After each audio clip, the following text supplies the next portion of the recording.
الحمد لله الرحيم التواب، الحمد لله الغفور الوهاب، الحمد لله الهادي إلى الصواب، مزيل الشدائد وكاشف المصاب، الحمد لله فارج الهم وكاشف الغم وجميع دعوة المضطر، فما سأله سائل فخاب، يسمع جهر القول وخفي الخطاب، أخذ بنواصي جميع الدواب، فسبحانه من إله عظيم لا يماثل ولا يضاهى ولا يرام له جنابه، هو الله لا إله إلا هو عليه المتكل وإليه المرجع والمتاب، وأشهد أن لا إله إلا الله وحده لا شريك له جل عن الشبيه والمثيل والكفء والند والنظير، وأشهد أن محمدا عبده ورسوله وصفيه وخليله وخيرته من خلقه وأمينه على وحيه، أرسله ربه رحمة للعالمين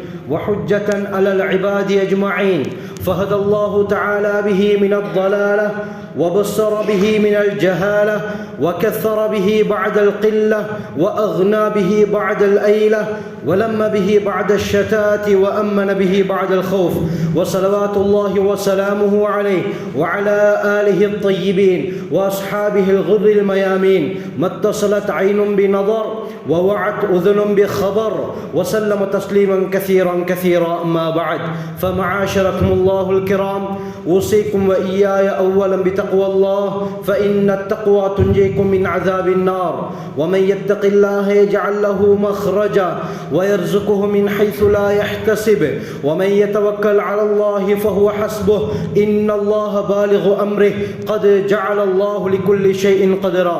قال الله تعالى: أعوذ بالله من الشيطان الرجيم، بسم الله الرحمن الرحيم، ألم نشرح لك صدرك ووضعنا عنك وزرك الذي أنقض ظهرك ورفعنا لك ذكرك، صدق الله العلي العظيم.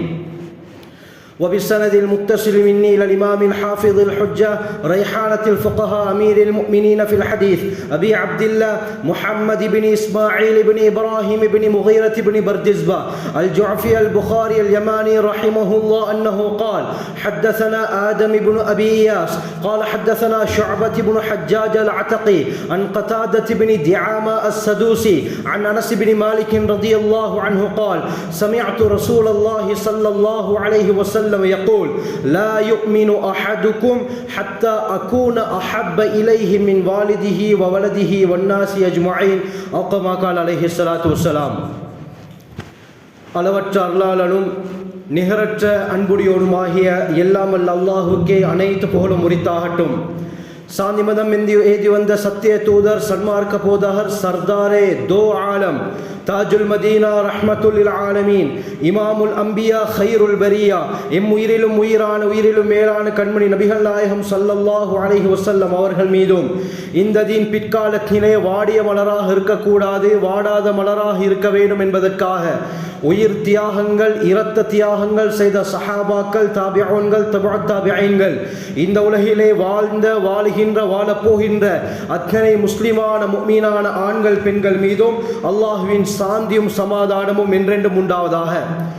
புனிதமிக்க ஜுமுஆவுடைய நாளிலே இஅ்திகாஃபுடைய நியத்தில் வந்தமர்ந்திருக்கும் அல்லாஹ்வின் நல்லடியார்களே, அல்லாஹ் சுப்ஹானஹு வ தஆலா தன்னுடைய வாழ்க்கையில் எந்த நல்ல விடயங்களை எடுத்து நடக்கும்படி கூறியிருக்கிறானோ அவற்றை முடியுமான அளவு எடுத்து நடக்கும்படியும், எவற்றை விட்டு விலகி ஒதுங்கி தவிர்ந்திருக்குமாறு கூறியிருக்கிறானோ அவற்றை விட்டு முற்றுமுழுதாக தவிர்ந்து கொள்ளுமாறும் முதலில் எனக்கும் அப்பால் உங்களுக்கும் தக்வாவை கொண்ட நல்ல உபதேசம் செய்கிறேன், ஞாபகமூட்டிக் கொள்கிறேன். அருமையானவர்களே, அல்லாஹ் சுப்ஹானஹு வ தஆலா இந்த உலகத்திலே கோடிக்கணக்கான படைப்பினங்களை படைத்து அந்த ஒட்டுமொத்த படைப்பினங்களில் சிறந்த படைப்பாக, சிரேஷ்டமான படைப்பாக, கண்ணியமான படைப்பாக, சிறப்பிற்குரிய படைப்பாக மனிதர்களை படைத்திருக்கிறான். இந்த மனிதர்களிலும் யார் கலிமாவை சொல்லி அல்லாஹுவை இறைவனாக ஏற்றுக்கொண்டிருக்கிறார்களோ அந்த முஸ்லிம்களை அல்லாஹ் சிறப்பித்திருக்கிறான். இந்த முஸ்லிம்களிலும் யார் அல்லாஹுவை பூர்த்தியாக நம்பி நபி அவர்களுடைய வாழ்க்கையை ஏற்று நடந்து மலக்குமார்களை நம்பி அல்லாஹ்வால் அருளப்பட்ட வேதங்களை நம்பி மறுமை நாளை நம்பி உலகத்திலே வாழ்கிறார்களோ முஸ்லிமை விட அல்லாஹ் முஃமினை சிறப்பித்திருக்கிறான். யாராவது ஒருவர் கலிமாவை சொல்லி இஸ்லாத்திற்குள்ளால் வந்தால் அவரை நாங்கள் முஸ்லிம் என்று தான் சொல்லுவோம், முஃமின் என்று சொல்ல முடியாது. முஃமினுடைய அந்தஸ்து வேறு. சில கிராமப்புற அரபிகள் இஸ்லாத்தை ஏற்றுக்கொண்ட உடனே நாங்கள் முஃமின்கள், நாங்கள் அல்லாஹ்வை பூர்த்தியாக நம்பிவிட்டோம் என்று சொன்னார்கள். அல்லாஹ் உடனே ஆயத்தை இறக்குகிறான், காலத்தில் அஅராபு ஆமன்னா. கிராமப்புற அரபிகள் கூறுகிறார்கள், நாங்கள் முஃமின்களாகிவிட்டோம், நாங்கள் ஈமான் கொண்டு விட்டோம் என்று அவர்கள் கூறுகிறார்கள். குல் முஹம்மதே ஸல்லல்லாஹு அலைஹி வஸல்லம் அவர்களை பார்த்து நீங்க சொல்லுங்க, லம் துமினு, இன்னும் நீங்க ஈமான் கொள்ளல, நீங்கள் முஃமின்கள் கிடையாது. வலாக்கின் கூலு அஸ்லம்னா, நாங்கள் முஸ்லீம்கள், நாங்கள் இஸ்லாத்தை ஏற்றுக்கொண்டோம் என்று சொல்லுங்கள். முஸ்லிமாக ஆகுவது லேசு, முஃமினாக ஆகுவது கடினம். குர்ஆன்ல அல்லாஹ் எதெல்லாம் வாக்களிக்கிறானோ, மன் அமில சாலிஹன் மின் ذكرٍ أو أنثى وهو مؤمن, உலகத்தில் யார் நல்ல அமல் செய்கிறாரோ அவர் முஃமினாக இருப்பதோட முஃமினுக்கு தான் உலகத்தில் நிம்மதியான வாழ்க்கையை நாங்கள் வாழ வைப்போம். இன்னல்லதீன ஆமனு வஅமிலுஸ் ஸாலிஹாத், யார் ஈமான் கொண்டு நல்லமல் செய்கிறார்களோ கானத் லஹும் ஜன்னாத்துல் ஃபிர்தௌஸ் நுஸுலா, அவர்கள் தான் ஃபிர்தௌஸ் சுவர்க்கத்திற்கு செல்வார்கள். வஅதல்லாஹு அல்லதீன ஆமனு மின்கும் வஅமிலுஸ் ஸாலிஹாத், உங்கள் யார் ஈமான் கொண்டு நல்ல அமல் செய்கிறார்களோ உலகத்திலே பிரதிநிதியாக அவர்களை நாங்கள் ஆக்குவோம், அச்சமற்ற வாழ்க்கையை நாங்கள் ஆக்குவோம். வலயுமக்கினன்ன லஹும் மின் பஅதி ஹௌஃபிஹிம் வ அம்னா. அல்லாஹ் குர்ஆன்ல எதெல்லாம் வாக்களிக்கிறானோ முஃமினுக்கு தான் கண்ணியமானவர்களே, முஸ்லிமுக்கு கிடையாது. ஒருவர் இஸ்லாத்தை ஏற்றுக்கொண்டு விட்டால் அவர் இஸ்லாத்துக்குள்ளால் வருகிறார். இஸ்லாத்தை ஏற்றுக்கொண்டதற்கு பிறகு அல்லாஹ்வை பூர்த்தியாக நம்ப வேண்டும், மலக்குமார்களை பூர்த்தியாக நம்ப வேண்டும், குர்ஆனை முழுமையாக நம்ப வேண்டும். குர்ஆனிலே ஒரு சிறு துளி சந்தேகம் வந்தாலும் அவன் முஃமினாக முடியாது. ஆக கண்ணியமானவர்களே, அல்லாஹ் நம் அனைவரையும் முஃமின்களுடைய கூட்டத்திலே சேர்த்தருள்வானாக. முஸ்லிம்களை விட அல்லாஹ் முஃமின்களை ஒரு படி உயர்த்திருக்கிறான். இந்த முஃமின்களை விட அல்லாஹ்வை பயப்படக்கூடிய தக்வாதாரிகள் முத்தகீன்களை அல்லாஹ் உயர்த்திருக்கிறான். முஃமின்களை விட முத்தகீன்களுக்கு அந்தஸ்து உயர்ந்தது. இந்த தக்வாதாரிகளை விட அல்லாஹ்வை பயப்படக்கூடியவர்களை விட அல்லாஹ் சுப்ஹானஹு வ தஆலா உலகத்திலே கண்ணியப்படுத்தியிருப்பது 1,24,000 நபிமார்களை. தக்வாதாரிகளை விட அந்தஸ்து கூட 1,24,000 நபிமார்கள். அந்த 1,24,000 நபிமார்களில் ரசூல், தூதுத்துவம், ரிசாலத் கொடுக்கப்பட்ட 313 பேரை அல்லாஹ் கண்ணியப்படுத்தியிருக்கிறான். இந்த 313 பேர்ல குர்ஆனிலே சொல்லப்பட்ட 25 நபிமார்களை அல்லாஹ் கண்ணியப்படுத்தியிருக்கிறான். இந்த 25 நபிமார்களை விட உலுல் அஸ்ம் என்று சொல்லப்படக்கூடிய 5 முக்கியமான நபிமார்கள், உறுதிமிக்க நபிமார்கள், ஹஜ்ரத் நூஹ் அலைஹிஸ்ஸலாம், இப்ராஹிம் அலைஹிஸ்ஸலாம், மூசா அலைஹிஸ்ஸலாம், ஈசா அலைஹிஸ்ஸலாம், முஹம்மத் ஸல்லல்லாஹு அலைஹி வஸல்லம், இந்த 5 பேரை அல்லாஹ் இன்னும் கண்ணியப்படுத்தியிருக்கிறான். இந்த உலுல் அஸ்ம் நபிமார்களை விட எம் உயிரிலும் உயிரான, உயிரிலும் மேலான முஹம்மத் ஸல்லல்லாஹு அலைஹி வஸல்லம் அவர்களை அல்லாஹ் கண்ணியப்படுத்தி வைத்திருக்கிறான். நபி அவர்களுடைய அந்தஸ்துக்கு உலகத்திலே யாருக்கும் செல்ல முடியாது. கண்ணியமானவர்களே, ரபியுல் அவ்வல் மாதத்தில் இருந்து கொண்டிருக்கிறோம். தலைப்பிறை கண்டதில் இருந்து நபி அவர்களுடைய புகழ் உலகத்திலே பாடப்பட்டு கொண்டிருக்கிறது. உலகத்துடைய நாலாபுறங்களிலும் எதிரொலித்துக் கொண்டிருக்கிறது. நபி அவர்களுடைய ஷமாயில் நேர்முக வர்ணனை படித்து கொடுக்கப்பட்டு கொண்டிருக்கிறது, வாசிக்கப்பட்டு கொண்டிருக்கிறது. நபி அவர்களுடைய வாழ்க்கை வரலாறுகளை நாங்கள் இந்த மாதத்திலே அதிகமாக கேட்டுக்கொண்டிருக்கிறோம். கண்ணியமானவர்களே, இந்த உலகத்தில் கண்ணியமானவர்களே, நாம் எத்தனையோ பேரை நாங்கள் பின்பற்றி கொண்டிருக்கிறோம். எத்தனையோ ஆக்டர்ஸ்மார், நடிகர்களை பின்பற்றுகிறோம், விளையாட்டு வீரர்களை ரோல் மாடலாக எடுத்துக்கொண்டிருக்கிறோம். அவர்கள் அணியக்கூடிய ஆடையை போல் நம்முடைய ஆடை மாறுகிறது. அவர்கள் முடிவெட்டுவதை போல் ஹேர் ஸ்டைல் மாறுகிறது. அவர்களுடைய நடையை போல் நம்முடைய நடை, அவருடைய பாவனையை போல் நம்முடைய பாவனை மாறிக்கொண்டிருக்கிறது. கண்ணியமானவர்களே, நாம் ஒரு விடயத்தை விளங்க வேண்டும். ஒரு மனிதனை நாங்கள் பின்பற்றுவதாக இருந்தால், ரோல் மாடலாக எடுப்பதாக இருந்தால், அவரிடத்திலே எல்லா விடயங்களும் பூர்த்தியாக இருக்க வேண்டும். எல்லா விடயமும் பூர்த்தியாக இருக்க வேண்டும். குறைகள் ஒன்று கூட இருக்கக்கூடாது. இந்த உலகத்திலே குறைகளற்ற, எந்த ஒரு குறையும் இல்லாத பூர்த்தியாக்கப்பட்ட ஒரு மனிதர் இருந்தால் அவரை பின்பற்றுவது தான் தகுதி.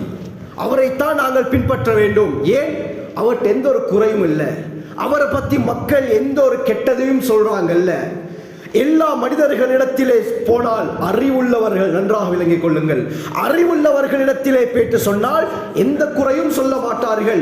இப்படியாப்பட்ட சில குவாலிஃபிகேஷனுக்குள்ளால் யாராவது ஒருவர் வந்தால் இவரை மட்டும் தான் நாங்கள் பின்பற்ற வேண்டும், நாங்கள் ரோல் மாடலாக எடுக்க வேண்டும். அவருடைய வாழ்க்கை வரலாறுகள் பாதுகாக்கப்பட்டிருக்கிறதா? எச்சு துப்புவதிலிருந்து ஆட்சி வரை, பிறப்பிலிருந்து இறப்பு வரை ஒரு மனிதனுக்கு நேர்வழி இருக்கிறதா? இப்படியாப்பட்ட ஒரு மனிதர் உலகத்தில் இருந்தால் நான் சத்தியமிட்டு கூறுகிறேன், இந்த மனிதரை மட்டும் தான் இங்க இருக்கக்கூடிய அனைவரும், நான் உட்பட இந்த உலகத்தில் அனைவரும் பின்பற்ற தகுதி. வேறு யாரும் தகுதி கிடையாது. கண்ணியமானவர்களே, இன்று நாம் தகுதி இல்லாதவர்களை பின்பற்றியதின் காரணமாகத்தான் அதிகமான பிரச்சனைகள் உலகத்தில் ஏற்பட்டு கொண்டிருக்கிறது. மார்க்கம் சம்பந்தமாகவும் இருக்க வேண்டும், உலகளாவிய விடயமாகவும் இருக்க வேண்டும். இந்த இரண்டு விடயத்தில் யார் பூர்த்தியாக இருக்கிறாரோ இவரை மட்டும் தான் நாங்கள் பின்பற்ற வேண்டும். கண்ணியமானவர்களே, இந்த உலகத்தில் இப்படி யாராவது ஒருவர் இருந்திருக்கிறாரா, இப்படி ஒருவர் வாழ்ந்து இருக்கிறாரா என்று பார்த்தால் கண்ணியமானவர்களை இருந்திருக்கிறார். ஒருவர் இருந்திருக்கிறார். உலகம் படைக்கப்பட்டதிலிருந்து கடைசி நாள் வரை வரக்கூடிய அத்துணை மனித கோடியுடைய நேர் வழி அவருடைய வாழ்க்கையில் மட்டும்தான் இருக்கிறது. அப்படியாப்பட்ட ஒருவர் வாழ்ந்து இருக்கிறார். நான் இந்த ஹுத்பாவிலே சொல்லக்கூடிய விடயங்களை நன்றாக அவதானித்து விட்டு ஹுத்பாவுடைய கடைசியில் நீங்களே ஒவ்வொருவரும் உள்ளத்திலே கை வைத்து யோசித்து பாருங்கள். நான் பின்பற்றுவதற்கு இவர் மட்டும் தான் தகுதி, நான் இவரை மட்டும் தான் பின்பற்ற வேண்டும், வேறு யாரையும் இதற்கு பிறகு நான் ரோல் மாடலாக எடுத்துக்கொள்ள மாட்டேன். என்னுடைய மூச்சு அவருடைய மூச்சை போல இருக்கும், என்னுடைய நடை அவருடைய நடையை போல இருக்கும், என்னுடைய பாவனை, என்னுடைய உடை, என்னுடைய எல்லா விடயங்களும் அவரை போல இருக்கும் என்று நீங்கள் ஒவ்வொருவரும் இன்ஷா அல்லாஹ் உறுதி கொள்வீர்கள். கண்ணியமானவர்களே, ரபியுல் அவ்வல் மாதத்தில் இருக்கிறோம். உலகத்தில் பின்பற்ற தகுதி யார் என்று சொன்னால் கண்ணியமானவர்களே, முஹம்மது ஸல்லல்லாஹு அலைஹி வஸல்லம் அவர்கள் மட்டும்தான். உலகத்தில் நபி அவர்கள் பிறந்ததிலிருந்து இறப்பு வரை சகல விடயங்களும் 5 லட்சம் அறிவிப்பாளர்களை வைத்து அல்லாஹ் பாதுகாத்திருக்கிறான். 5 லட்சம் அறிவிப்பாளர்கள் நபி அவர்களுடைய முழு வாழ்க்கை வரலாறுகளை பாதுகாத்திருக்கிறார்கள். அது மட்டுமல்லாமல் அந்த 5 லட்சம் அறிவிப்பாளர்கள் யார் யாரு, அவருடைய தந்தை யார், தாய் யார், எந்த பாடத்தை எந்த உஸ்தாதிடம் கற்றுக்கொண்டார், யாரை திருமணம் முடித்தார், எத்தனை குழந்தைகள், எப்பொழுது பிறந்தார், எப்பொழுது இறந்தார் என்ற சகல விடயங்களும் அந்த 5 லட்சம் ராவிமார்கள் அறிவிப்பாளர்களுடைய விடயத்திலே பாதுகாத்து வந்து கொண்டிருக்கிறது. நபி அவர்களுடைய வாழ்க்கையை யாராவது அதை பாதுகாப்பவராக இருந்தாலும் அவர் சரியானவராக இருக்க வேண்டும். சில உலமாக்கள் இப்னுல் ஜௌசி ரஹ்மத்துல்லாஹி அலைஹி போன்றவரிடத்தில் யாராவது ஒரு மார்க்க அறிஞர், ஒரு முஹத்திஸ் பாதையில செல்லும் பொழுது ஒரு நாய் வருகிறது, அந்த நாயை அடிப்பதற்காக குனிந்து கல்லை எடுத்தால் சஹீஹுடைய தரத்திலிருந்து அவரை கீழே இறக்கி விடுவார்கள்.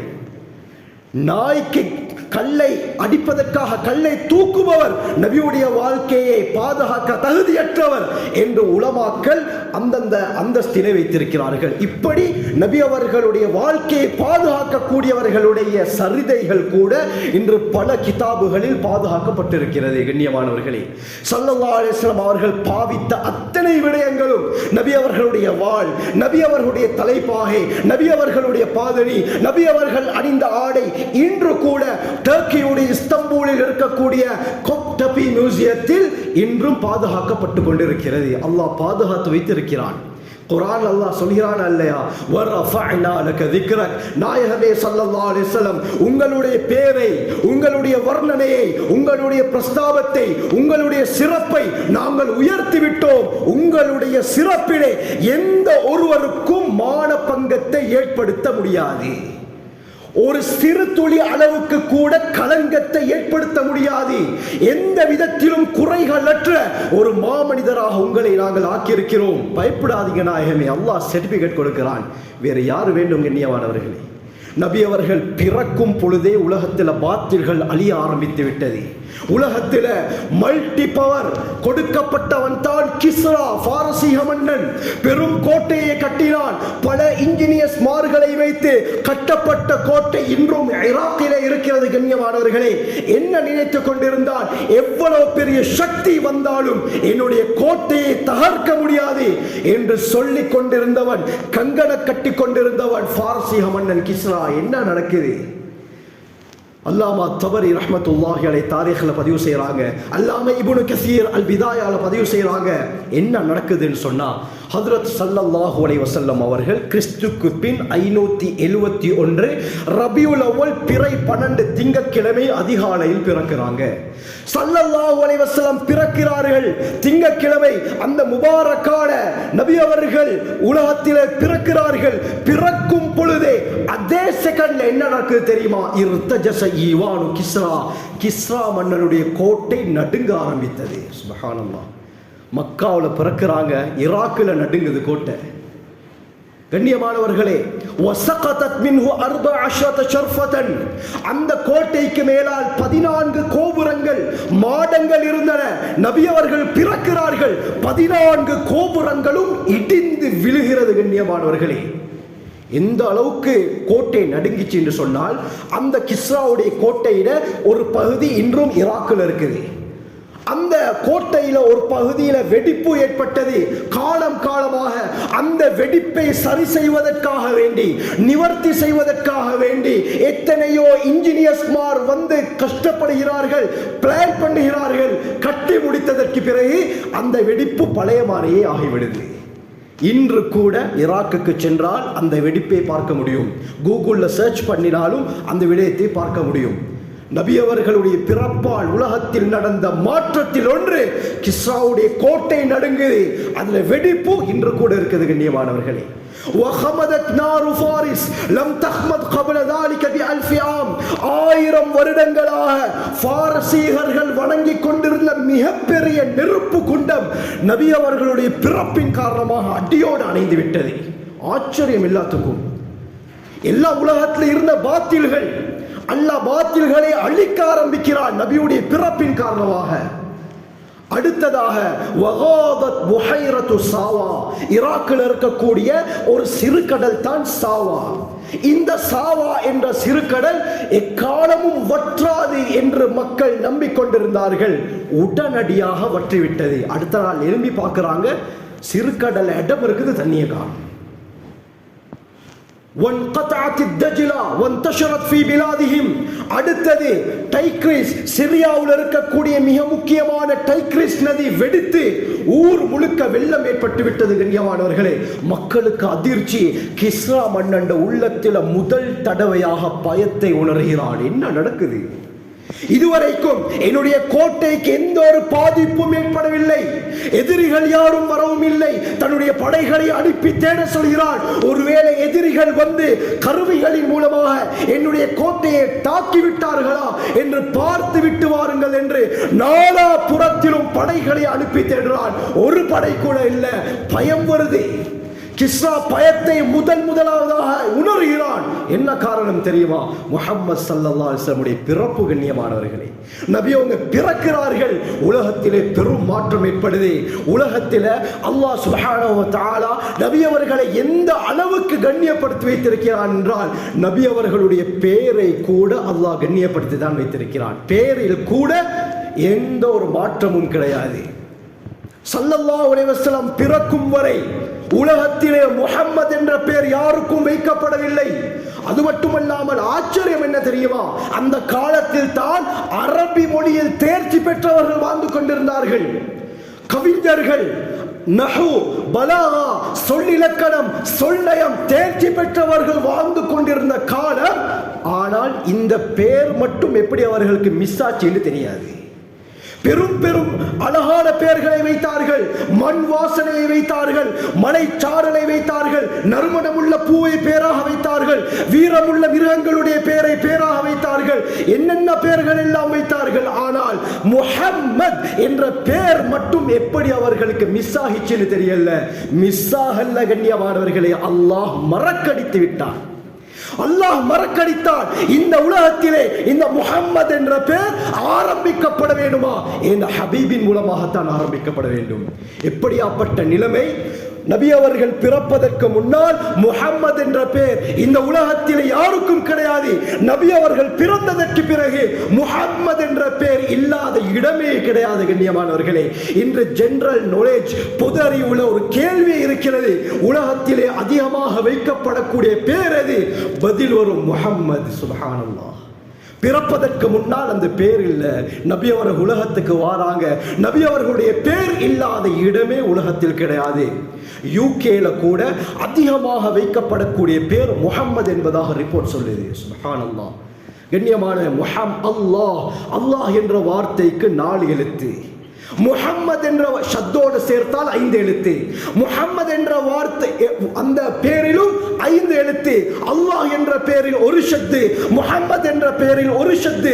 அல்லாஹ் அவனுடைய பெயருடன் முஹம்மது ஸல்லல்லாஹு அலைஹி வஸல்லத்துடைய பெயரை இணைத்துக் கொண்டான். ஹஸ்ஸான் இப்னு சாபித் ரலியல்லாஹு அன்ஹு சொல்வாங்க, வதம்மல் இலாஹு இஸ்மன் நபியி இலா இஸ்மிஹி. சுப்ஹானல்லாஹ்.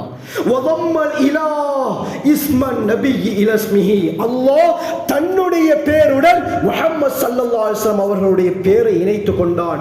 இதா காலல் முஅத்தினு அஷ்ஹது, முஅத்தின் ஒவ்வொரு தொழுகையிலும் அஷ்ஹது அன் லா இலாஹ இல்லல்லாஹ் என்று சொன்னால் அடுத்த வார்த்தை அஷ்ஹது அன்ன முஹம்மதர் ரசூலுல்லாஹ். கண்ணியமானவர்களே, லா இலாஹ இல்லல்லாஹ் முஹம்மது ரசூலுல்லாஹ், அஷ்ஹது அன் லா இலாஹ இல்லல்லாஹ் அஷ்ஹது அன்ன முஹம்மதர் ரசூலுல்லாஹ், அத்தீஉல்லாஹ் வ அத்தீஉர் ரசூல், பராஅத்தும் மினல்லாஹி வ ரசூலிஹி. அல்லாஹ் எல்லா இடத்திலும் தன்னுடைய முஹம்மது ஸல்லல்லாஹு அலைஹி வஸல்லம் அவர்களை இணைத்து தான் கூறுகிறான் தண்ட பேரோடு. இவ்வளவு பெரிய கண்ணியம். குர்ஆன்ல அல்லாஹ் சுப்ஹானஹு வ தஆலா ஒவ்வொரு நபிமார்களை அழைக்கும் பொழுது யா மூசா, யா ஈசா, யா யஹ்யா, யா ஜக்கரியா, யா நூஹ் என்று பெயரை சொல்லித்தான் அல்லாஹ் அழைக்கிறான். ஆனால் எங்களுடைய முஹம்மது ஸல்லல்லாஹு அலைஹி வஸல்லம் அவர்களை அழைக்கும் பொழுது பெயரை சொல்கிறான். கண்ணியமானவர்களே, குர்ஆனிலே எந்த இடத்திலும் யா முஹம்மது என்ற பெயர் இல்லை. முஹம்மதே என்று அல்லாஹ் அழைக்கவில்லை. யா அய்யுஹன் நபி, நபியே, யா அய்யுஹர் ரசூல், யா அய்யுஹல் முஸம்மில், யா அய்யுஹல் முத்தஸிர், தாஹா, யாசீன் என்று நபி அவர்களுடைய சிறப்பு பெயர்களை கொண்டு தான் அழைக்கிறான். ஒவ்வொரு நபிமார்களுக்கு சலாம் சொல்லும் பொழுது அல்லாஹ் எப்படி கூறுகிறான்? சலாமுன் அலா இப்ராஹிம், இப்ராஹிம் மீது சலாம் உண்டாகட்டும். சலாமுன் அலா நூஹின் ஃபில் ஆலமீன், நூஹுக்கு சலாம் உண்டாகட்டும். சலாமுன் அலா மூசா வ ஹாரூன், சலாமுன் அலா இலியாஸ். ஒவ்வொரு நபிமார்களுக்கு அல்லாஹ் சலாம் சொல்லும் பொழுது பெயரை கொண்டு தான் சலாம் சொல்கிறான். ஆனால் முஹம்மது ஸல்லல்லாஹு அலைஹி வஸல்லம் அவர்களுடைய பெயரை சொல்லும் பொழுது இன்னல்லாஹ வ மலாயிகத்தஹு யுஸல்லூன அலன் நபி, நபி என்று தான் பாவிக்கிறான். கண்ணியமானவர்களே, யா அய்யுஹல்லதீன ஆமனு ஸல்லு அலைஹி வ ஸல்லிமு தஸ்லீமா. சலாம் சொல்லுங்கள், நபிக்கு சலாம் சொல்லுங்கள். முஹம்மது என்ற வார்த்தை அல்லாஹ் பாவிக்கல்ல. பேரில் கூட அல்லாஹ் களங்கத்தை ஏற்படுத்தவில்லை. வாழ்க்கையில் அல்லாஹ் களங்கத்தை ஏற்படுத்தி விடுவானா? உங்களுடைய பிரஸ்தாபத்தை நாங்கள் உயர்த்தி விட்டோம். கண்ணியமானவர்களை, எந்த அளவுக்கு உயர்த்தி விட்டால் முஸ்லிம்கள் நாங்கள் நபி அவர்களை நம்பி இருக்கிறோம். முஸ்லிம்களையும் தாண்டி அந்நியர்கள், அறிவுள்ளவர்கள் சொல்லக்கூடிய வார்த்தை என்ன? சுப்ஹானல்லாஹ். முஹம்மது ஸல்லல்லாஹு அலைஹி வஸல்லம் அவர்களை பற்றி அந்நியர்களிடத்திலும் அல்லாஹ் கண்ணியப்படுத்தி தான் வைத்திருக்கிறான். எங்களுடைய உயிரான நபி அவர்களை, கண்ணியமானவர்களே, மகாத்மா காந்தி இந்தியாவுக்கு சுதந்திரத்தை ஏற்படுத்தி கொடுத்தவர். அவர் ஒரு இடத்தில் சொல்றாரு, உலகத்தில் ஒரு மனிதனை பின்பற்ற தகுதி என்று சொன்னால், ஒரு மனிதனை நாங்கள் ஏற்றுக்கொள்ள வேண்டும் என்று சொன்னால் முக்கியமான 3 விடயங்கள் இருக்க வேண்டும். முதலாவது படைபலம் இருக்க வேண்டும், இரண்டாவது ஆயுத பலம் இருக்க வேண்டும், மூன்றாவது குணபலம் இருக்க வேண்டும், நற்குணம் இருக்க வேண்டும். இந்த 3ம் எவரிடத்திலே பூர்த்தியாக இருக்கிறதோ இவர்தான் உலகத்திலே செல்வாக்கு மிக்க மனிதர் என்று மகாத்மா காந்தி சொல்லிவிட்டு கீழே எழுதுகிறார். உலகத்தில் புரட்சி ஏற்படுத்த மாவீரன் அலெக்சாண்டர், மாவீரன் நெப்போலியன், ஜூலியஸ் சீசர், கன்ஃபூசியஸ் போன்றவர்களை எடுத்துக்கொண்டால் அவர்களிடத்திலே முதல் 2 தன்மைகள் இருந்தது. படைபலம் இருந்தது, ஆயுத பலம் இருந்தது, ஆனால் குணபலம் இருக்கவில்லை, நற்குணம் இருக்கவில்லை. போர்களை தொடுத்தார்கள், நாடுகளை பிடித்தார்கள், எத்தனையோ நாடுகளை தன்னுடைய கட்டுப்பாட்டுக்கு கீழால் கொண்டு வந்தார்கள். ஆனால் மக்களிடத்திலே நல்ல முறையில் அவர்கள் பழகவில்லை, தன்னுடைய குணத்தை காட்டவில்லை என்று சொல்லிவிட்டு சொல்கிறார். இந்த 3ம் இந்த உலகத்திலே பூர்த்தியாக கொடுக்கப்பட்ட ஒரே மனிதர் ப்ராஃபட் முஹம்மது ஸல்லல்லாஹு அலைஹி வஸல்லம், நபிகள் நாயகம் ஸல்லல்லாஹு அலைஹி வஸல்லம் அவர்கள் தான் என்று அந்நிய மதத்தை சேர்ந்த மகாத்மா காந்தி சொல்றாரு. நபி அவர்கள்ட்ட படைபலம் இருந்தது, ஆயுத பலம் இருந்தது, குணபலம் இருந்தது. நபி அவர்களுடைய ஒரே ஒரு பணிவை மட்டும் பார்த்து மக்காவுடைய வெற்றி அன்று 2000 பேர் இஸ்லாத்தை ஏற்றுக்கொண்டார்கள் என்றால் சுப்ஹானல்லாஹ், வேற என்ன வேண்டும் கண்ணியமானவர்களே? குர்ஆன் அல்லாஹ் கூறுகிறான், இன்னக லஅலா குலுகின் அதீம். நாயகமே ஸல்லல்லாஹு அலைஹி வஸல்லம், நீங்கள் மகத்தான நற்குணத்தின் மீது இருக்கிறீர்கள். அரபு படித்த உலமாக்கள் இங்கே இருக்கிறார்கள். பலாகாவுல அலா என்ற வார்த்தை இஸ்திஅலா, உயர்வுக்காக வேண்டி பாவிக்கப்படும். அதாவது அல்லாஹ் இந்த இடத்திலே அலா குலுகில் அதீம் என்று அந்த வார்த்தையை அல்லாஹ் பாவிக்கிறான். அப்படி என்று சொன்னால் என்ன கருத்து கண்ணியமானவர்களே? நாயகமே ஸல்லல்லாஹு அலைஹி வஸல்லம், நீங்கள் நற்குணத்தின் மீது இருக்கிறீர்கள். நற்குணமே உங்களுக்கு கீழே தான் அல்லாஹ் சொல்றான். அஹ்லாக்கே உங்களுக்கு கீழே தான். நற்குணம் கூட உங்களுக்கு முன்னால் இருக்க முடியாது. நற்குணத்திற்கே நற்குணத்தை காட்டியவர்கள் நீங்கள் என்று அல்லாஹ் குர்ஆன்ல சர்டிபிகேட் கொடுக்கிறார் என்று சொன்னால், அல்லாஹ் நபி அவர்களை இவ்வாறு சொல்கிறார் என்றால் நபி அவர்களுடைய குணத்தை எவ்வாறு நாங்கள் விளங்குவது கண்ணியமானவர்களே? உஹதில மிகப்பெரிய ஒரு சோதனை முஸ்லிம்களுக்கு. முஹம்மது ஸல்லல்லாஹு அலைஹி வஸல்லம் அவர்கள் இரும்பு கவசத்தை அணிந்திருந்தார்கள், இரும்பு மிக்ஃபர், இரும்பு தொப்பி அணிந்திருந்தார்கள். இப்னு கமிஆ அல்-லைசி என்று சொல்லக்கூடியவன் ஒரு அம்பை வீசுகிறான். அந்த வந்த பவர்ல நபி அவர்களுடைய இரும்பு கவசத்தில் அந்த தொப்பியிலிருந்து 2 இரும்பு ஆணிகள் முகத்தில் இறங்குது கண்ணியமானவர்களே. முகத்தில இரத்தம் வடியுது. நபி அவர்களுடைய முன்னால் இருக்கக்கூடிய வலது பல் ஷஹீதாக்கப்படுது, பெரும் குழியிலே தள்ளப்படுகிறார்கள். அபூபக்கர் சித்தீக் ரலியல்லாஹு அன்ஹு சொஃப்டுள்ளம் கொடுக்கப்பட்டவர்கள், எந்த நேரத்திலும் அவர்கள் கோபப்பட மாட்டார்கள். நபி அவர்களுடைய நிலைமையை பார்த்து நபி அவர்களை பார்த்து சொன்னாங்க, யா ரசூலல்லாஹ், குறைஷிகளுக்கு பதுவா செய்யுங்க, யா ரசூலல்லாஹ், சபிச்சிருங்க, இதுக்கு மேல உங்களை எங்களுக்கு பார்க்கலாம், அந்த அளவுக்கு உங்களை கஷ்டப்படுத்தி விட்டார்கள். கண்ணியமானவர்களே, ஸல்லல்லாஹு அலைஹி வஸல்லம் 2 கைகளை உயர்த்துகிறார்கள். சஹாபாக்கள் நினைச்சாங்க இன்றோட குறைஷிகளுடைய கதை முடிந்து விட்டது. கண்ணியமானவர்களே, என்ன துஆ செய்தார்கள்? அல்லாஹும்ம ஹ்தி கௌமி ஃபஇன்னஹும் லா யஅலமூன், அல்லாஹும்ம ஹ்தி கௌமி ஃபஇன்னஹும் லா யஅலமூன். யா அல்லாஹ், என்னுடைய கூட்டத்துக்கு நேர் வழியை காட்டிரு. யா அல்லாஹ், தெரியாம அடிக்கிறாங்க, உண்மையை தெரிந்தால் எனக்கு இந்த அளவுக்கு நோவினை கொடுக்க மாட்டார்கள். யா அல்லாஹ், அவர்களுக்கு நேர்வழியை காட்டிவிடு என்று ஸல்லல்லாஹு அலைஹி வஸல்லம் துஆ செய்தார்கள். தாயிஃப்ல பட்ட கல்லடி 3 மைல் தூரம், ஸலாஸத்து அம்யால் மின தாயிஃப், தாயிஃப்ல இருந்து 3 மைல் தூரம் ஸல்லல்லாஹு அலைஹி வஸல்லம் ஓடுறாங்க. கர்னுல் மனாசில் என்ற இடம் 46 கிலோமீட்டர், தாயிஃப்ல இருந்து 46 கிலோமீட்டர் தூரத்தில் இருக்கக்கூடிய கர்னுல் மனாசில் என்ற இடம் வந்த நேரத்தில் தான் நபி அவர்களுக்கு தண்டனை வர ஆரம்பிச்சது. 46 கிலோமீட்டர் மயக்கத்தில் ஓடி வந்தாங்க ஸல்லல்லாஹு அலைஹி வஸல்லம். நீண்ட சம்பவம். அந்த நேரத்திலும் ஜிப்ரீல் அலைஹிஸ்ஸலாம் சொன்னாங்க, யா ரசூலல்லாஹ், இதோ தாயிஃபை அழிப்பதற்கு மலக்கை கூட்டிக் கொண்டு வந்திருக்கிறேன், அனுமதி தாங்க, முழு தாயிஃப் வாசிகளையும் நான் அழித்து விடுகிறேன். நபி அவங்க சொன்ன வார்த்தை என்ன? பல் அர்ஜு அய்யுஹ்ரிஜல்லாஹு மின் அஸ்லாபிஹிம் மை யஅபுதுல்லாஹு வஹ்தஹு லா யுஷ்ரிக் பிஹி ஷைஆ. சொன்னாங்க, இவர்கள் இஸ்லாத்தை ஏற்றுக்கொள்ளாவிட்டாலும் இவர்களுக்கு பின்னால் வரக்கூடியவர்கள் இஸ்லாத்தை ஏற்றுக்கொள்வார்கள் என்று நான் ஆதரவு வைக்கிறேன். அதனால் இவர்களை அழிக்காதீங்க என்று ஸல்லல்லாஹு அலைஹி வஸல்லம் சொன்னார்கள் என்றால் தாயிஃப்ல பட்ட கஷ்டம் லேசா கண்ணியமானவர்களே. எத்தனை கல்லடிகள் நபி அவர்கள் வாங்கினார்கள். நபி அவர்கள் உடம்பில் அந்த இரத்தம் அப்படியே வழிந்தோடுகிறது. கிதாபில் வருது கண்ணியமானவர்களே, ஒரு இடத்தில் ஒரு கல் பட்டால் ஒரே நேரத்தில் ஒரு கல் பட்ட உடனே அந்த இடத்துல ரத்தம் வராது. என்னுடைய தந்தை இந்த உதாரணத்தை அடிக்கடி சொல்வார் கண்ணியமானவர்களே. ஆச்சரியமான ஒரு உதாரணம் என்னன்னு சொன்னால், ஒரு கல் அந்த இடத்தில் பட்டால் உடனே அந்த இடத்தில் இரத்தம் வராது, அந்த இடத்துல லைட்டா காயம் ஏற்படும். இரண்டாவது ஒரு கல் அந்த இடத்திலே பட்டால் அந்த இடத்திலே வீக்கம் ஏற்படும். மூன்றாவது ஒரு கல் அதே இடத்தில் பட்டால் சிவக்க ஆரம்பிக்கும். நான்காவது ஒரு கல் பட்டால் லைட்டா ரத்தம் வர ஆரம்பிக்கும். கிதாபுல் எழுதுறாங்க, உடம்பிலிருந்து ஸல்லல்லாஹு அலைஹி வஸல்லத்துடைய உடம்பிலிருந்து இரத்தம் வழிந்தோடியது. அப்போ ஒரு இடத்தில் எத்தனை கற்கள் பட்டிருக்கும் என்பதை யோசித்து பாருங்கள். சுப்ஹானல்லாஹ். இதுதான் குணம் கண்ணியமானவர்களே. நபி அவர்கள் தாயிஃபிலே செய்த அந்த துஆ, இவர்களை அழிக்காதீர்கள், இவர்களுக்கு பின்னால் வரக்கூடியவர்கள் இஸ்லாத்தை ஏற்றுக்கொள்வார்கள் என்று சொன்னார்களே, அந்த ஒரு வார்த்தையின் காரணமாகத்தான் இன்று நான் நீங்கள் முஸ்லிம்களாக இருக்கிறோம்.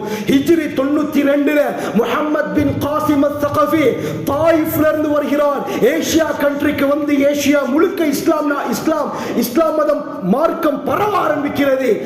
அப்ப ஆரம்பிச்ச இஸ்லாம் தான் ஸ்ரீலங்காவிலையும் பரவ ஆரம்பிச்சது. சிந்து என்ற பகுதிக்கு வாராரு. இந்தியா, பாகிஸ்தான், பங்களாதேஷ், ஸ்ரீலங்கா போன்ற பகுதிகளுக்கு இஸ்லாம் முழுமையாக பரவ ஆரம்பித்தது. இதற்கு முக்கியமான காரணம் முஹம்மத் பின் காசிம் அஸ்-ஸகஃபி. அவர் யாரு? தாயிஃப் வாசி கண்ணியமானவர்களே. இன்று நாங்கள் முஸ்லிம்களாக இருப்பதற்கு ஒரே ஒரு காரணம், ஸல்லல்லாஹு அலைஹி வஸல்லம் தாயிஃப்ல அந்த கஷ்டப்பட்ட நேரத்திலும் செய்த துஆ தான். இதைத்தான் மகாத்மா காந்தி சொல்றாரு, அஹ்லாக்கிலும் பூர்த்தியானவர்கள் முஹம்மது ஸல்லல்லாஹு அலைஹி வஸல்லம். அமெரிக்காவுடைய யூத மனோ தத்துவ விஞ்ஞானி ஜூல்ஸ் எச் மாசமேன் என்ற வைத்தியர் சொல்றார், என்னன்னா உலகத்தில் ஒரு மனிதரை தலைவராக தேர்ந்தெடுக்க வேண்டும் என்று சொன்னால் அவரிடத்திலே 3 விடயங்கள் இருக்க வேண்டும். முதலாவது என்ன?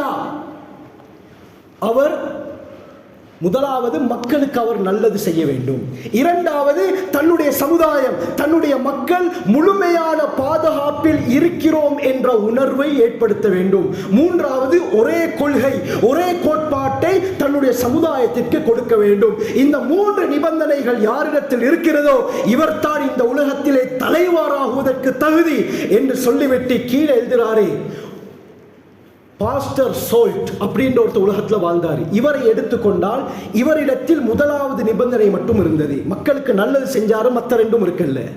அடுத்து சொல்றாரு கன்ஃபியூசியஸ், மாவீரன் அலெக்சாண்டர், மாவீரன் நெப்போலியன், ஜூலியஸ் சீசர் போன்றவர்களிடத்திலே 2வது 3வது கொள்கைகள் இருந்தன. மக்களுக்கு பாதுகாப்பு ஏற்படுத்தினார்கள், ஒரே கொள்கை ஏற்படுத்தினார்கள். முதலாவது இருக்கல்ல. மூன்றாவது சொல்றாரு கௌதம புத்தர், ஜீசஸ், இவர்களை எடுத்துக்கொண்டால் 3வது மட்டும் அவர்களிடத்தில் இருந்தது, முதல் 2ம் அவரிடத்தில் இருக்கவில்லை. சொல்றது யாரு? ஒரு யூதன், ஒரு யூதர், யகூதி சொல்லக்கூடிய வார்த்தை, மனோ தத்துவ விஞ்ஞானி, சைக்காலஜிஸ்ட், சைக்காட்டிஸ்ட் சொல்லிட்டு சொல்றாரு, உலகத்திலே இப்படி ஒரு இடத்திலே ஒரு பண்பு, சிலரிடத்திலே 2 3 இருந்தது. ஆனால் இந்த உலகத்திலே இந்த 3 தன்மைகளும் பூர்த்தியாக கொடுக்கப்பட்டவர்கள் முஹம்மது ஸல்லல்லாஹு அலைஹி வஸல்லம் என்பதாக அவர் எழுதுகிறார் என்று சொன்னால் கண்ணியமானவர்களே, அது மட்டுமல்லாமல் 1978 நாம் அறிந்த விடயம்தான், அமெரிக்காவுடைய கலிபோர்னியாவுல Michael H Hart, the 100 ranking of the most influential person in history, உலகத்திலே அதிகம் செல்வாக்கு மிக்க 100 பேர் என்ற புத்தகத்தை எழுதுகிறார். கண்ணியமானவர்களே, இந்த புத்தகத்தை அவர் எழுதுவதற்கு 28 வருடங்கள் சென்றது. 28 வருடம் ஆய்வு செய்து, ஆராய்ச்சி செய்து, ரிசர்ச் செய்து 5000 பேருடைய வாழ்க்கையை முழுமையாக படிக்க ஆரம்பிக்கிறார். அலசி ஆராய்கிறார். அலசி ஆராய்ந்து இந்த 5000 பேரில் இருந்து முக்கியமாக உலகத்தில் யார் செல்வாக்கு மிக்கவர், அவர் எந்த நோக்கத்தில் எழுதினார் என்றால், யார் செல்வாக்கு மிக்கவர், எவருடைய தாக்கம் இந்த உலகத்திலே அதிகமாக இருந்தது என்ற தலைப்புல 5000 பேரை எடுத்து அவர்களுடைய வாழ்க்கை வரலாறை அலசி ஆராய்ந்து கடைசியாக 28 வருட ரிசர்ச்சுக்கு பின்னால் 100 பேரை பொறுக்கி எடுத்து அந்த புக்கை அவர் பூர்த்தி செய்கிறார். கண்ணியமானவர்களே, 100 பேரை சொல்வதற்கு இடம் கொடுக்காது.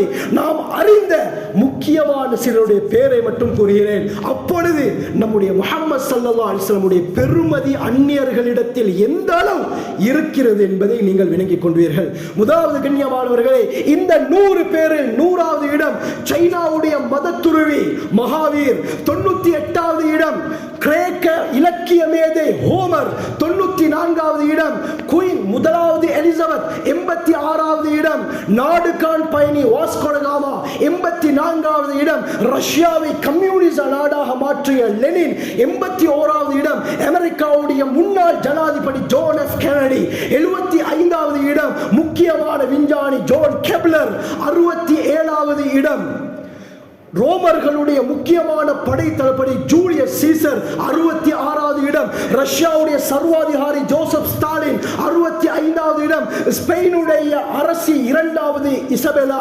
62வது இடம் பிரான்சிஸ்கோ பிசாரோ, 60வது இடம் ஜோசப் லிஸ்டர், 55வது இடம் இரத்த ஓட்டத்தை கண்டுபிடித்த மைக்கேல் ஹாவி, 53வது இடம் இந்தியாவை ஆட்சி செய்த அசோகா, 52வது இடம் உலகத்திலே 22.5 லட்சம் சதுர கிலோமீட்டர் ஆட்சி செய்த உமர் பின் ஹத்தாப் ரலியல்லாஹு அன்ஹு, 50வது இடம் உலகத்திலே பிரசித்தி பெற்ற ஓவியன் மைக்கேல் ஏஞ்சலோ, 43வது இடம் அலெக்சாண்டர் ஃபிளெமிங், 42வது இடம் டெலிபோனை கண்டுபிடித்த அலெக்சாண்டர் கிரஹாம் பெல், 39வது இடம் ஜெர்மனுடைய சர்வாதிகாரி அட்லாஃப் ஹிட்லர், 38வது இடம் ரேடியோவை கண்டுபிடித்த குக்லியல்மோ மார்கோனி, 35வது இடம் 1000 கண்டுபிடிப்புகளுக்கு சொந்தக்காரன் தோமஸ் எடிசன், 34வது இடம் பிரெஞ்சு மாவீரன் நெப்போலியன், 33வது இடம் தி கிரேட் அலெக்சாண்டர், 31வது இடம் நவீன நாடகத்துடைய தந்தை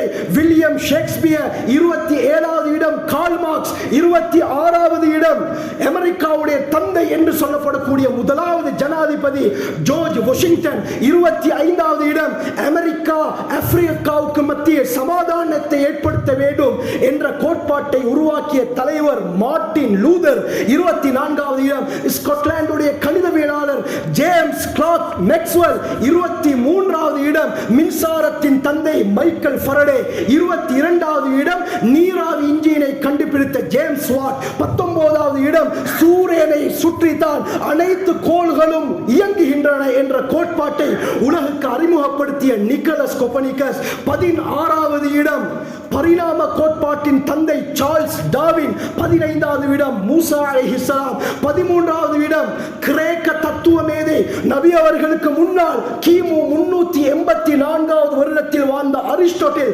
12வது இடம் நவீன விஞ்ஞானத்தின் தந்தை கலீலியோ கலிலி, 11வது இடம் நுண்ணுயிரியலின் தந்தை என்று சொல்லப்படக்கூடிய லூயிஸ் பாஸ்டர், 10வது இடம் சார்பு கோட்பாட்டை உலகத்திற்கு அறிமுகப்படுத்திய ஆல்பர்ட் ஐன்ஸ்டைன், 9வது இடம் நாடுகான் பயணி கிறிஸ்டோபர் கொலம்பஸ், 8வது இடம் அச்சு இயந்திரத்தை கண்டுபிடித்த ஜொஹான் கட்டன்பர்க், 7வது இடம் கடதாசியை கண்டுபிடித்த சைனாவை சேர்ந்த சா ஐலூன், 6வது இடம் பைபிளுடைய நியூ டெஸ்ட்மென்ட் புதிய ஏற்பாட்டை எழுதிய முக்கியமான எழுத்தாளர் சென்ட் போல், 5வது இடம் சைனாவுடைய மதத்தை பரப்பிய கன்ஃபூசியஸ், 4வது இடம் புத்தர், 3வது இடம் ஜீசஸ், 2வது இடம் கிராவிட்டி புவியீர்ப்பு விசையை உலகத்திற்கு கண்டுபிடித்து கொடுத்த ஐசக் நியூட்டன், முதலாவது இடம் the great human being entire world the prophet Muhammad ஸல்லல்லாஹு அலைஹி வஸல்லம். 100 பேரில் முதலாவது இடம் யாருக்கு? முஹம்மது ஸல்லல்லாஹு அலைஹி வஸல்லம் அவர்களுக்கு கொடுக்கிறார். கொடுத்ததற்கு பிறகு உலகத்திலே பெரும் ஒரு ஆச்சரியம், மக்கள் ஆச்சரியமாக பார்க்கிறார்கள். ஜீசஸை வணங்கக்கூடிய மைக்கேல் எச் ஹார்ட் தான் வணங்கக்கூடிய ஜீசஸை 3வது இடத்திலே வைத்துவிட்டு எப்படி ப்ராஃபட் முஹம்மது ஸல்லல்லாஹு அலைஹி வஸல்லம் அவர்களுக்கு முதல் ரேங்கை கொடுக்க முடியும்? மக்கள் கேட்க ஆரம்பிக்கிறார்கள். கண்ணியமானவர்களே, இவர் சொன்ன வார்த்தை என்னவென்றால், அவர் சொல்கிறார், நீங்கள் ஆச்சரியப்படலாம், ப்ராஃபட் முஹம்மது ஸல்லல்லாஹு அலைஹி வஸல்லம் அவர்களை முதலாவது இடத்திலே ஏன் நான் வைத்தேன் என்று நீங்கள் ஆச்சரியப்படலாம். 2 காரணங்கள் தான். 2 காரணங்கள் நான் அலசி ஆராய்ந்ததில் 2 காரணங்கள் மட்டும்தான். முதலாவது என்னன்னு சொன்னா, மார்க்க மதம் என்று வரும் பொழுது ஒரு மதத்தை உலகத்திலே பூர்த்தி செய்தவர் முஹம்மது ஸல்லல்லாஹு அலைஹி வஸல்லம். இரண்டாவது, மதத்தையும் தாண்டி உலகளாவிய ரீதியில் சமூகவியல் எவ்வாறு இருக்க வேண்டும், குடும்பம் எவ்வாறு இருக்க வேண்டும், ஒரு தந்தை பிள்ளைகளுக்கு எவ்வாறு இருக்க வேண்டும், பிள்ளைகள் எப்படி இருக்க வேண்டும், பிள்ளை வளர்ப்பு எவ்வாறு இருக்க வேண்டும், படை தளபதி எவ்வாறு இருக்க வேண்டும், ஒரு ஆசிரியர் எவ்வாறு இருக்க வேண்டும், மனைவியிடத்திலே கணவன் எவ்வாறு இருக்க வேண்டும் என்று சமூகத்துக்கு தேவையான எல்லா விதத்திலும் முன்மாதிரியாக இருந்தவர் முஹம்மது ஸல்லல்லாஹு அலைஹி வஸல்லம். இந்த இரண்டு காரணம், மதம் மற்ற எல்லா விடயத்திலும் பூர்த்தியானவர் ப்ராஃபட் ஸல்லல்லாஹு அலைஹி வஸல்லம் அவர்கள் மட்டும்தான். நான் வணங்கக்கூடிய ஜீசஸ் கூட மதத்திலே இருந்தார் தவிர மதத்திற்கு அப்பால் உள்ள விடயங்களில் குறைபாடுகள் இருக்கிறது, ஆனால் நபி அவர்களிடத்தில் எந்த ஒரு குறைபாடும் கிடையாது என்று அவர் பிரஸ் மீட்டிங்கிலே சொல்லி முடிக்கிறார். லக்கத் கான லக்கும் ஃபீ ரசூலில்லாஹி உஸ்வத்துன் ஹஸனா, நிச்சயமாக உங்களுக்கு முஹம்மது ஸல்லல்லாஹு அலைஹி வஸல்லம் அவர்களுடைய வாழ்க்கையிலே அழகிய முன்மாதிரி இருக்கிறது. நபி அவர்களுடைய பிறப்பு முதல் நபி அவர்களுடைய இறப்பு வரை எல்லா விடயத்தையும் அல்லாஹ் பாதுகாத்திருக்கிறார். எந்த டேட்ல பிறந்தார்கள், எந்த டேட்ல ஸல்லல்லாஹு அலைஹி வஸல்லம் எந்த வருடம் நபியுடைய தாய் இழந்தார்கள், எந்த திகதியில ஸல்லல்லாஹு அலைஹி வஸல்லம் தந்தை வஃபாத் ஆனார்கள் என்ற எல்லா விடயமும் தெளிவாக சொல்லப்பட்டிருக்கிறது. நபி அவர்கள் கிறிஸ்துவுக்கு பின் 571 ரபியுல் அவ்வல் பிறை 12 திங்கட்கிழமை பிறக்கிறார்கள். பிறந்து 6வது வயதிலே தாயை இழக்கிறார்கள், 8வது வயதிலே அப்பாவை இழக்கிறார்கள், தன்னுடைய 10வது வயதிலே அபூ தாலிப் சாச்சாவை இழக்கிறார்கள். கண்ணியமானவர்களே, அதற்கு பிறகு 10வது வயதில் இருந்து நபி அவர்களுடைய 51வது வயது வரை அபூ தாலிப் தான் பார்த்து கொண்டிருக்கிறார். 6வது வயதில் தாய் இழக்கிறாங்க, 8வது வயதில் அப்பாவை இழக்கிறார்கள். 8வது வயதிலிருந்து 50வது வயது வரை நபி அவர்களை பாதுகாத்தது நபி அவர்களுடைய சாச்சா, அதாவது பெரியப்பா அபூ தாலிப். கண்ணியமானவர்களே, நபி அவர்களுடைய சாச்சாவார், பெரியப்பாமார், நபி அவர்களுடைய தந்தையோட கூட பிறந்தவர்கள் யார் யார் என்ற விடயமும் பாதுகாக்கப்பட்டிருக்கிறது. நபி அவர்களுடைய தந்தையுடன் கூட பிறந்தவர்கள் 11 பேர். Hamza, Abbas, Abu Talib, Abu Lahab, Zubair, Abdul Kaaba, Muqawwam, Dirar, Qutham, Mughira, Ghaidaq என்ற 11 பேருடைய பேர் பாதுகாக்கப்பட்டிருக்கிறது. ஸல்லல்லாஹு அலைஹி வஸல்லம் அவர்களுடைய பணிவிடையாளர்கள், காதிம்கள் யார் யார் அதுவும் பாதுகாக்கப்பட்டிருக்கிறது. ஸல்லல்லாஹு அலைஹி வஸல்லம் அவர்களுடைய பொதுவான ஊழியர் அனஸ் ரலியல்லாஹு அன்ஹு, நபி அவர்களுடைய தலையணை, நபி அவர்களுடைய பாதணி, நபி அவர்களுடைய மிஸ்வாக்குக்கு பொறுப்பானவர்கள் அப்துல்லாஹ் பின் மஸ்ஊத் ரலியல்லாஹு அன்ஹு, நபி அவர்களுடைய மோதிரத்துக்கு பொறுப்பானவர்கள் முஆய்த் இப்னு ரூமி ரலியல்லாஹு அன்ஹு, நபி அவர்களுடைய கோவேறு கழுதைக்கு பொறுப்பானவர்கள் உக்பத் இப்னு ஆமிர் அல்-ஜுஹனி ரலியல்லாஹு அன்ஹு, நபி அவர்களுடைய பிரயாணத்திற்கு பொறுப்பானவர்கள் அஸ்கா பின் ஷரீக் ரலியல்லாஹு அன்ஹு, ஸல்லல்லாஹு அலைஹி வஸல்லம் அவர்களுடைய கணக்கு வழக்கு அக்கவுண்ட்க்கு பொறுப்பானவர்கள் பிலால் ரலியல்லாஹு அன்ஹு, நபி அவர்களுடைய அடிமைகள் யார் யார் இதுவும் எண்ணிக்கையோடு பாதுகாக்கப்பட்டிருக்கிறது. 14 அடிமைகள் இருந்தார்கள்.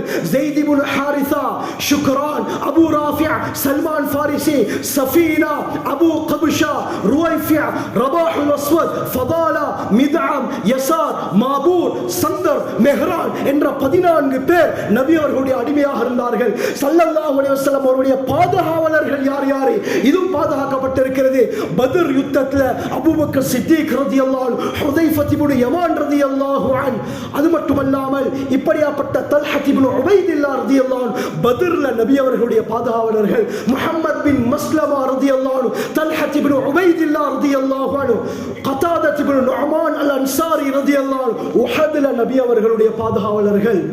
ஜுபைர் பின் அவ்வாம் ரலியல்லாஹு அன்ஹு நபி அவர்களுடைய ஹந்தக்கிலே பாதுகாவலர்கள். முகீரத் இப்னு ஷுஅபா ரலியல்லாஹு அன்ஹு ஹுதைபியாவில் நபி அவர்களுடைய பாதுகாவலர்கள். ஸக்வான் பின் அப்தி கைஸ், பிலால் ரலியல்லாஹு அன்ஹு, சஅத் இப்னு அபி வக்காஸ் ரலியல்லாஹு அன்ஹு வாதில் குரா என்ற யுத்தத்திலே பாதுகாவலர்கள். மர்சத் இப்னு அபி மர்சத் அல் கனவி ஹுனைனிலே நபி அவர்களுடைய பாதுகாவலர்கள். ஹஜ்ரத் அபூ அய்யூப் அல் அன்சாரி ரலியல்லாஹு அன்ஹு கைபர்ல நபி அவர்களுடைய பாதுகாவலர்கள். எல்லாம் தெளிவாக பதியப்பட்டிருக்கிறது. நபி அவர்களுடைய கவிஞர்கள் யார் யார்? 3 பேர். ஹஸ்ஸான் இப்னு சாபித், உபய் இப்னு கஅப் இப்னு மாலிக், ஹஸ்ஸான் இப்னு சாபித், அப்துல்லாஹ் பின் ரவாஹா ரலியல்லாஹு அன்ஹு. நபி அவர்களுடைய முஅஸ்ஸின்கள் யார் யார்? 4 பேருடைய பெயர் சொல்லப்படுகிறது. பிலால் ரலியல்லாஹு அன்ஹு, அப்துல்லாஹ் பின் உம்மி மக்தூம் ரலியல்லாஹு அன்ஹு, சஅத் அல் குரதி, அபூ மஹ்தூரா ரலியல்லாஹு அன்ஹு. நபி அவர்களுடைய காலத்தில் இருந்த முஅஸ்ஸின்கள். நபி அவர்கள் பாவித்த வாட்கள் எத்தனை இது கூட பதியப்பட்டிருக்கிறது. 9 வாட்களை ஸல்லல்லாஹு அலைஹி வஸல்லம் பாவித்திருக்கிறார்கள். மஸூர், அதுப், ذுல்ஃபிகார், சம்சாமா, கலஐ, ஹத்ஃப், ரசூப், மிக்தம், கதீப் என்ற 9 வாட்கள். நபி அவர்கள் 7 கவச ஆடைகளை பாவித்திருக்கிறார்கள். தாத்துல் ஃபுதூல், தாத்துல் வுஹூஷ், தாத்துல் ஹவாஷி, சஃபரியா, பத்ரா, ஹிர்னிக் போன்ற ஃபித்தா போன்ற 7 கவச ஆடைகளை ஸல்லல்லாஹு அலைஹி வஸல்லம் பாவித்திருக்கிறார்கள். நபி அவர்கள் இடத்தில் இருந்த குதிரைகள் எத்தனை? 7 குதிரைகள் நபி அவர்களுக்கு இருந்திருக்கிறது. ரசூப், முர்தஜஸ், லுஹைஃப், லிசாஸ், வர்த், வரிஃப், சபஹா என்ற 7 குதிரைகள். நபி அவர்களிடத்தில் இருந்த ஒட்டகங்கள் 3. கஸ்வா என்ற ஒரு ஒட்டகம், ஜத்ஆ என்ற ஒரு ஒட்டகம், அதுபா என்ற ஒரு ஒட்டகம். இந்த அதுபாவை பற்றி வருகிறது. ஸல்லல்லாஹு அலைஹி வஸல்லம் எப்ப வஃபாத் ஆகிறாங்களோ, நபி அவர்கள் வஃபாத் ஆனதுல இருந்து இந்த ஒட்டகம் இது மரணிக்கும் வரை எந்த சாப்பாடையும் சாப்பிடல, எந்த தண்ணீரையும் குடிக்கவில்லை. நபி அவர்களுடைய கவலையாள என்று முஹம்மது ரிதா, முஹம்மது ரசூலுல்லாஹ் என்ற கிதாபில் பதிவு செய்திருக்கிறார். கண்ணியமானவர்களே, இந்த அளவுக்கு ஸல்லல்லாஹு அலைஹி வஸல்லம் ஒவ்வொரு விடயத்தையும் அல்லாஹ் பாதுகாத்து வைத்திருக்கிறார். இது இப்பொழுது சொல்லுங்கள் கண்ணியமானவர்களே, உலகத்திலே பின்பற்றுவதற்கு தகுதி யார் தகுதி பெறுகிறார்கள்? இன்று விளையாட்டு வீரர்களை, நடிகர்களை நாங்கள் பின்பற்றிக் கொண்டிருக்கிறோம். அவர்களுடைய நடையை போல் நம்முடைய நடை, அவருடைய ஹேர் ஸ்டைலை போல நம்முடைய ஹேர் ஸ்டைல் இருக்கிறது. என்ன நடக்க போகிறது? நம்மை பாதுகாப்பார்களா? எங்கேயோ இருக்கக்கூடிய ஒருவருக்காக நாம் உயிரை விடுகிறோம். அவர் எங்களுக்காக ஏதாவது செய்திருக்கிறார்களா? முஹம்மது ஸல்லல்லாஹு அலைஹி வஸல்லம் 1400 வருடங்களுக்கு முன்னால் நமக்காக கஷ்டப்பட்டவர்கள், நம்மை நினைத்து துஆ செய்தவர்கள். நாளை கியாமத்துடைய நாள்ல கூட உம்மத்துக்காக பாடுபடக்கூடிய ஒரே நபி முஹம்மது ஸல்லல்லாஹு அலைஹி வஸல்லம் அவர்கள் மட்டும்தான். அதனால் தான் ராபியா அல் அதவியா அழகான ஒரு பைத்தை படிக்கிறார்கள். தஅஸிர் ரசூல வ அன்த துத்ஹிரு ஹுப்பஹு. நபி அவர்களை நான் நேசிக்கிறேன் என்று சொல்லிக்கொண்டு நபிக்கு நீ மாற்றம் செய்து கொண்டிருக்கிறார். லவ் கான ஹுப்புக சாதிகன், நீ உண்மையாக நபி அவர்களை நேசிப்பதாக இருந்தால் அத்தஅதஹு, நபி அவர்களுக்கு நீ வழிபட்டிருப்பாய். இன்னல் முஹிப்ப லிமன் யுஹிப்பு முதீஉ, யார் யாரை நேசிக்கிறாரோ அவரை இவர் வழிபடுவார் என்று சொல்கிறார்கள். கண்ணியமானவர்களே, நபி அவர்களுடைய வாழ்க்கையை நம்முடைய வாழ்க்கையாக நாங்கள் மாற்ற வேண்டும். இன்று யூத கிறிஸ்தவர்களை, நசாராக்களை பின்பற்றிக் கொண்டிருக்கிறோம். நபி அவர்கள் சொன்னார்கள், புகாரில வருது, அபூ சயீத் அல் குத்ரி ரலியல்லாஹு அன்ஹு அறிவிக்கிறாங்க, லதக்பஉன்ன ஸலன மன் கப்லக்கும் ஷிப்ரன் ஷிப்ரன் வ திராஅன் திராஅன். இந்த விடயத்தை மட்டும் சொல்லிக் கொண்டு முடித்துக் கொள்கிறேன். நபி அவங்க சொன்னாங்க, முன்னால் உள்ள சமுதாயத்தினரை அணு அணுவாக, ஜான் ஜானாக, முலம் மூலமாக நீங்கள் பின்பற்றுவீர்கள். புகாரியுடைய ரிவாயத்தில் லதக்பஉன்ன ஸனன என்று வருகிறது. இப்னு மாஜாவுடைய ரிவாயத்தில் லதத்தபிஉன்ன சுனன மன் கப்லக்கும் என்று வருகிறது. உடனே நபி அவங்க சொன்னாங்க, எந்த அளவுக்கு நீங்க அவர்களை பின்பற்றுவீர்கள் என்று சொன்னால், ஹத்தா லவ் தகலு ஃபீ ஜுஹரி தப்பின் தபியத்துமுஹும், அந்த சமுதாயத்தில் ஒருத்தன் உடும்பு பொந்துலுக்கு போனாலும் அவனை பின்பற்றி நீங்க பின்னால போவீங்கன்னா அப்படின்னு சொன்னா அணு அணுவாக பின்பற்றுவீங்கிறத ஸல்லல்லாஹு இப்படி சொன்னாங்க. அணு அணுவாக பின்பற்றுவீர்கள். உடும்பு பொந்துக்குள்ளால் நுழைய முடியாது, அவ்வளவு சிறிதாக இருக்கும். அப்படி இருந்தும் அவரைத்தானே நீங்கள் ரோல் மாடலா எடுத்திருக்கிறீர்கள், அதனால் அவர் எங்க போனாலும் இவர் பின்னுக்கு போவாரு. உடனே சஹாபாக்கள் கேட்டாங்க, யஹூத வன் நஸாரா, யூத கிறிஸ்தவர்களையா நாயகமே நீங்க சொல்றீங்க? உடனே ஸல்லல்லாஹு அலைஹி வஸல்லம், ஃபமன், வேற யாரை சொல்லனாங்க? வேறு யாரை நான் சொல்ல என்று ஸல்லல்லாஹு அலைஹி கேட்டார்கள். இந்த யூதர்களை, யூரோப்புடைய கல்ச்சர்களை முஸ்லிம்கள் பின்பற்ற ஆரம்பிப்பார்கள். மறுமை நாளுடைய அடையாளம் தான் ஸல்லல்லாஹு அலைஹி வஸல்லம். என்று எது சகோதரர்களை நடக்கல. பிள்ளை பிறப்பதிலிருந்து பிள்ளை கிடைப்பதற்கு முன்னால் எத்தனையோ ஃபங்க்ஷன் என்று வந்து விட்டது. பேபி ஷவர், குழந்தை, அதாவது வயிற்றிலே தாயுடைய கற்பத்திலே பிள்ளை உண்டாகிவிட்டது என்பதற்காக ஒரு ஃபங்க்ஷன் நடக்குது. பேபி ஷவர், அதாவது வளகாப்பு என்று சொல்லுவோமே, இது இஸ்லாத்துக்குள்ளால் வந்து விட்டது. இன்று இலங்கையில் எத்தனை முஸ்லிம்கள் இந்த ஃபங்க்ஷனை கொண்டாடுகிறார்கள். Bride to be, mom to be, அதாவது நாம் கன்னி பெண்ணாக இருக்கிறேன், இதற்கு பிறகு நான் திருமணம் முடிக்க போகிறேன் என்ற பேர்ல ஒரு ஃபங்க்ஷன் உலகத்தில் நடக்குது. Bride to be. அடுத்தது திருமணம் முடித்து விட்டால், அந்த தாயுடைய வயிற்றிலே குழந்தை உண்டாகிவிட்டால் இதற்கு ஒரு பேர் பேபி ஷவர். அது மட்டுமல்லாமல் குழந்தையுடைய ஜெண்டர் ரிவீல், ஆம்பளை பிள்ளையா பொம்பளை பிள்ளையா என்று ரிவீல் பண்ணுகிறார்கள். நான் வேண்டாம் என்று சொல்லவில்லை. ஆம்பளை பிள்ளையா பொம்பளை பிள்ளையா என்று பார்க்க வேண்டும் தான். இதை ஃபங்க்ஷனாக கொண்டாடுவதற்கு இஸ்லாம் அனுமதிக்கல. இதெல்லாம் யூத கிறிஸ்தவர்களுடைய அவர்களுடைய அந்த கலாச்சாரம் இன்று முஸ்லிம்கள் இடத்திலே ஒவ்வொன்றாக வர ஆரம்பிக்கிறது. ஸ்ரீலங்காவில் வருது. சமீபத்தில் அகீகா ஃபங்க்ஷன் என்ற பேர்ல புள்ள பிறந்துட்டா அகீகா கொடுப்பது சுன்னத். இதை ஃபங்க்ஷனாக கொண்டாடுகிறார்கள். எந்த விதத்தில் நியாயம் கண்ணியமானவர்களே? அகீகா கொடுக்க வேண்டும் தான். இஸ்லாம் சொன்ன முறையில் கொடுக்க வேண்டும். பிள்ளை பிறக்கும் பொழுது அது ஜெண்டர் ரிவீல், ஆம்பளை பிள்ளையா பொம்பளை பிள்ளை என்று பார்க்கிறார்கள். அதற்கு நீல கலர்ல பெலூன், பிங்க் கலர்ல பெலூன் செட் பண்ணி, இதெல்லாம் என்ன கொடுமை கண்ணியமானவர்களே! என்ன கவலைப்படுகிறேன் என்றால், நான் கட்டாயம் சொல்ல வேண்டும், நான் மார்க்கத்தை படித்தவன். முஸ்லீம்கள் இந்த ஊரில் இருக்கக்கூடிய அனைவரும் எனக்கு பொறுப்பு கண்ணியமானவர்களே. இன்று இலங்கையில் இது வர ஆரம்பித்து விட்டது. ஜெண்டர் ரிவீல் என்ன புள்ளன்னு பார்க்கறாங்க. பெரிய ஃபங்க்ஷன், திருமணத்துக்கு முன்னால அப்படியே ஹல்தி ஃபங்க்ஷன். எங்க கண்ணியமானவர்கள் இருக்கிறது? திருமணத்தை லேசான முறையில் நடத்த சொல்கிறது இஸ்லாம். எளிமையான முறையில் கையாள சொல்கிறது. பெண்ணுடைய ஆடை மட்டும் 15 லட்சம். திருமணத்திற்கு 18 கோடி. கொழும்புல சமீபத்தில் நடக்குது. திருமணம் முடித்து 3 மாதம் ஆடம்பரத்துடைய விபரீதம். 3 மாதத்தை தலாக் உண்டாகுது கண்ணியமானவர்களே. விபரீதத்தை, அதாவது ஆடம்பரத்தை இஸ்லாம் ஒரு காலமும் விரும்பவில்லை. இதைத்தான் சொன்னாங்க. இதெல்லாம் நடக்கும் என்றார்கள். முஸ்லிம்களுக்கு மத்தியில் இந்த யூத கிறிஸ்தவர்களுடைய விடயங்கள் ஒவ்வொன்றாக வர ஆரம்பிக்கும். கண்ணியமானவர்கள், பிரைடல் என்ற பேர்ல, பொண்ணு உடுப்பாற்ற என்ற பேர்ல செய்யக்கூடிய அனாச்சாரம் நான் வேண்டாம் என்று சொல்லவில்லை. எது செய்தாலும் மார்க்கத்திற்கு உட்பட்ட முறையில் செய்வதற்கு இஸ்லாத்துக்கு அனுமதி இருக்கிறது. மார்க்கத்திற்கு வெளியே சென்று விட்டால் அது செய்வதற்கு அனுமதி கிடையாது. ஒவ்வொரு விடயத்தையும் மார்க்கம் அடிப்படையில் நாங்கள் செய்ய வேண்டும் கண்ணியமானவர்களே. இதைத்தான் நபி அவங்க சொன்னாங்க. அணுவாக பின்பற்றுவார்கள், அணுவாக உலகத்திலே பின்பற்றுவார்கள் என்று ஸல்லல்லாஹு கவலைப்பட்டார்கள். அது மட்டுமல்லாமல் இணை ஷிர்க் என்பது முஸ்லிம்களுக்கு மத்தியிலே வர ஆரம்பிக்கிறது. நபி அவங்க சொன்னாங்க, முஸ்லிமுடைய ரிவாயத், ஆயிஷா ரலியல்லாஹு அன்ஹா சொன்னாங்க, லா யذهபுல் லைலு வன் நஹார், இரவு பகல் செல்ல மாட்டாது, ஹத்தா துஅபத லாத் வல் உஸ்ஸா. ஆரம்ப காலத்தில் அரபியர்கள் வணங்கி கொண்டிருந்த அந்த லாத் உஸ்ஸா சிலை மீண்டும் வணங்கப்படும் என்று ஸல்லல்லாஹு அலைஹி சொன்னாங்க. கண்ணியமானவர்கள், இன்று முஸ்லிம்களுக்கு மத்தியில் நடக்குது மத நல்லிணக்கம் என்ற பெயர்ல இஸ்லாத்துடைய வரம்புகளையும் மீறி அந்நிய மதஸ்தலங்களுக்கு முன்னால் சுஜூத் செய்யக்கூடிய காட்சிகளை நாங்கள் பார்த்து கொண்டிருக்கிறோம். இதெல்லாம் கூடாது கண்ணியமானவர்களே. மத நல்லிணக்கத்தை இஸ்லாம் போதிக்கிறது. ஆனால் ஒரு எல்லை இருக்கிறது. எல்லாத்துக்கும் ஒரு எல்லை. அலா இன்ன லிக்குல்லி மலக்கின் ஹிமன் அலா இன்ன ஹிமல்லாஹி மஹாரிமு. எல்லாத்துக்கும் ஒரு போர்டரை தாண்டி எம்மால் செய்ய முடியாது.